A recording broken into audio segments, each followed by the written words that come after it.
লাউ রান্না করার সময় লাউয়ের খোসাগুলো ফেলে দিচ্ছেন, এগুলো ফেলবেন না। খুব সহজেই ঝটপট একটা সুন্দর টেস্টি রেসিপি বানানো যায়। লাউয়ের খোসাগুলো এইভাবে ছোট ছোট করে কেটে নিতে হবে। তারপরে সামান্য একটু লবণ আর একটু হলুদ দিয়ে অল্প একটুখানি জল দিয়ে প্রেসার কুকারে একটা সিটি দিয়ে নিতে হবে।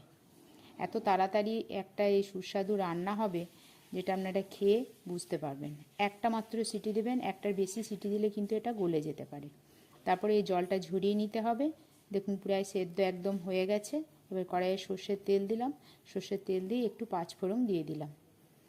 তারপরে একটুখানি লবণ দিয়ে আমি লঙ্কাগুলো দিলাম। লঙ্কাগুলো তেলের উপরে দিলে খুব ছিটায়, তাই। তারপর 1 চামচ পোস্ত দিয়ে দিলাম।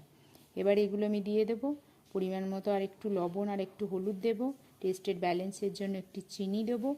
খুব তাড়াতাড়ি এটা হয়ে যাবে। দেখুন এরকম করে নাড়াচাড়া করে শুকনো শুকনো নামিয়ে গরম গরম ভাতের সাথে পরিবেশন করুন, দারুণ লাগবে খেতে।